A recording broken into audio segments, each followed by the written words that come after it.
¿Qué tal, queridos amigos? ¿Ya están listos? Porque desde ayer se nos vino encima la catarata de spots publicitarios proselitistas. 19 millones de mensajes por la radio y la televisión están en fila. Pero ya estamos acostumbrados. Nada más van a ser 2 meses, afortunadamente, gracias a que el Instituto Nacional Electoral ha acortado los tiempos de campaña. También este instituto ha tomado medidas enérgicas para suplir las candidaturas de varios personajes que no llenaban los requisitos o que habían incumplido las reglas.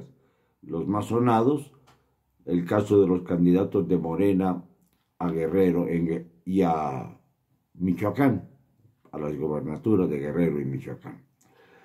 Pues bien, fuera de la polémica que esto establece y además en espera de lo que resuelva al respecto el Tribunal Electoral del Poder Judicial Federal, que es la última instancia que le queda a estos personajes, yo prefiero la rigidez a la actitud frívola y displicente que muchas veces modifica el sentido enérgico con el que debe tratarse la voluntad popular para que no sea alterada. Por principio de cuentas hay reglas que pueden parecernos exageradas, pero que son útiles.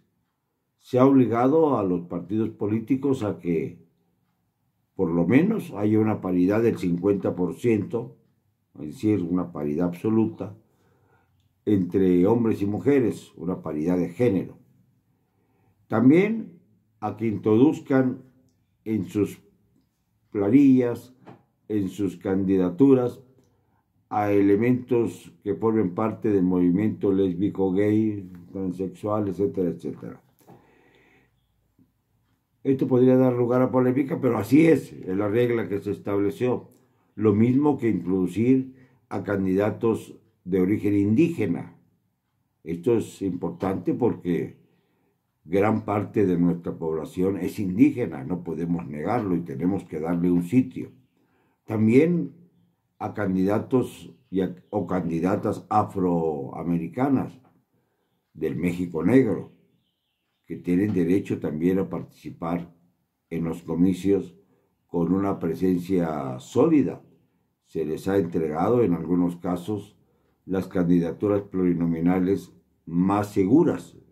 De la primera a la 10ª, por ejemplo, con seguridad de que van a entrar al Congreso, lo cual demuestra que pues va a haber una interesante pluralidad de géneros y de razas en el próximo Congreso de la Unión, en la Cámara de Diputados en concreto. Y eso está bien, a mí me parece bien, siempre y cuando no se exagere, porque si en un momento dado van a querer que determinado grupo de seres humanos que son minoritarios tengan la misma igualdad y se puedan equiparar al número de candidatos, digamos, heterosexuales, pues vamos a tener dificultades serias porque no se puede encajonar a la mayoría de los mexicanos. Pero bueno, hablando de mayorías, qué importante es la discusión acerca de si se va a avalar o no a la actual mayoría representativa, sobre todo en el Congreso de la Unión, en la Cámara de Diputados. Esto es importantísimo, porque si por algo ha luchado el pueblo de México, es por tener una democracia representativa, una democracia que de verdad sirva a los intereses de aquellos que votan, que son los representados, los que forman parte de la soberanía popular, lo hemos dicho en otras ocasiones, y que son aquellos que deben llegar a la Cámara de Diputados.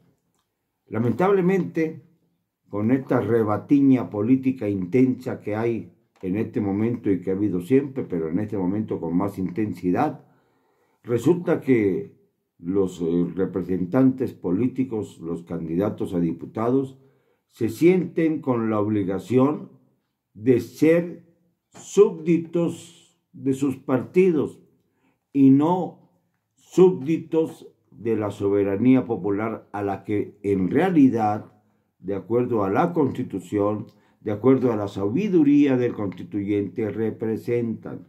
No son diputados que sirvan a la causa de sus partidos. Deben ser los diputados que se elijan representantes populares, no de los partidos. Y esto se ha desviado profundamente, como se han desviado también las funciones del presidente de la República, que cada vez quiere hacer más cosas con menos derecho. Pero fíjense ustedes, si se revalida la mayoría de Morena en la Cámara de Diputados, sería un paso hacia atrás en la lucha por la democracia. La democracia no significa la asfixia política. La democracia significa el concurso de todos.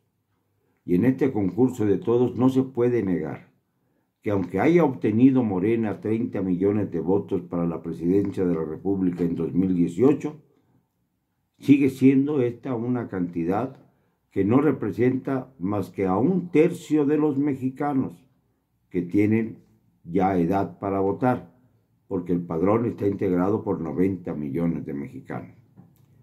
También es cierto que tenemos que cambiar el modelo para elegir a nuestros representantes, porque con el 60 o el 70% de los que concursen en las elecciones y que forman parte del padrón, se vuelve como los hospitales de COVID, saturadas las mesas de elección, las casillas famosas, como en los hospitales, exactamente igual.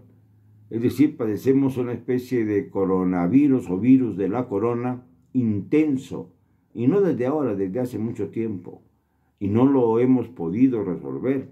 No hay vacuna contra la locura que causa el poder en las mentes que no están preparadas para ejercerlo. Y por eso estamos padeciendo el famoso virus de la corona. Pero por lo pronto, el INE está cumpliendo con su obligación. Esperemos que el Tribunal Electoral del Poder Judicial Federal actúe en consecuencia, porque si hay una disputa entre el INE y el Tribunal, entonces volveremos a estar en la edad de piedra de la democracia, sin ninguna posibilidad de sustentar con hechos las reglas impuestas por los mismos partidos políticos que confluyen con consejeros hacia el Consejo General del Instituto Nacional Electoral.